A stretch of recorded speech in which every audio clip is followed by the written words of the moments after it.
Shalom Bapak Ibu, saudara-saudara yang terkasih dalam Tuhan kita Yesus Kristus. Selamat pagi kembali dalam perenungan kita Road to Fruitfulness.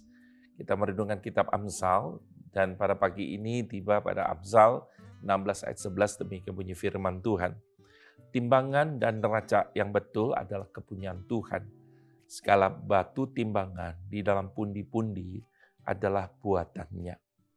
Saudaraku jujur, tidaklah mudah untuk dilakukan. Apalagi ada kalimat dalam bahasa Jawa, jujur malah ajur, jujur malah hancur. Apakah benar orang-orang jujur pasti akan hancur? Malah sebaliknya, Mazmur 50 ayat 23b berkata, siapa yang jujur jalannya, keselamatan yang dari Allah akan kuperlihatkan kepadanya. Ketika Tuhan menyuruh Musa menyelamatkan umat Israel dari perbudakan di Mesir, Allah sesungguhnya sedang mempersiapkan bangsa ini untuk hidup di dalam kekudusan.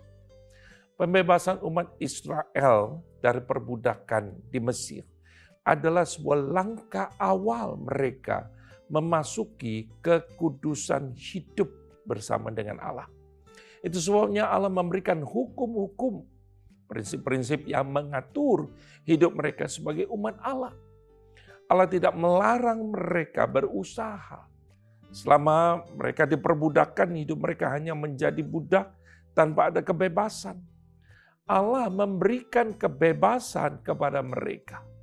Tetapi saudara, kebebasan yang Allah berikan kepada mereka bukanlah kebebasan yang kebablasan.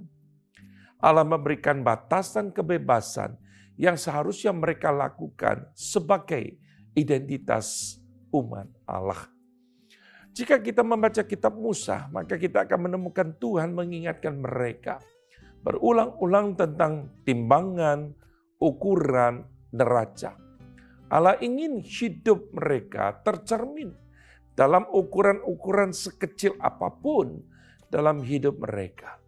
Dalam Imamat 19 ayat 35-36, Tuhan berkata, jangan kamu berbuat curang dalam peradilan mengenai ukuran, timbangan, dan sukatan.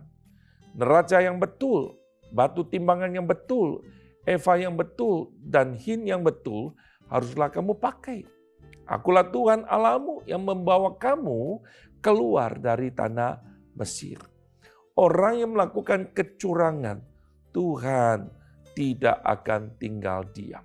Di dalam Mika 6 ayat 11 Tuhan berkata, masakah aku membiarkan tidak dihukum orang yang membawa neraca palsu atau pundi-pundi berisi batu timbangan tipu. Amsal 11 ayat pertama berkata, neraca serok adalah kekejian Tuhan, tetapi ia berkenan akan batu timbangan yang tepat. Mungkin kita berkata, saya tidak memakai neraca atau timbangan dalam usaha dan kehidupan saya. Namun permisi tanya, bagaimana dengan kualitas pelayanan yang kita berikan? Apakah ada diskon? Apakah kita juga mencuri meteran listrik atau meteran air di rumah atau di kantor kita? Bagaimana dengan perpuluhan yang mestinya kita berikan kepada Tuhan? Bagaimana dengan kwitansi ganda yang kita keluarkan?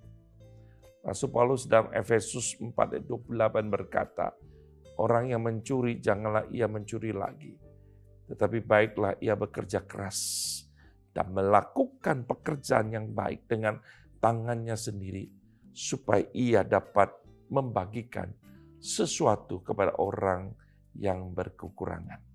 Kiranya Tuhan menolong kita. Amin.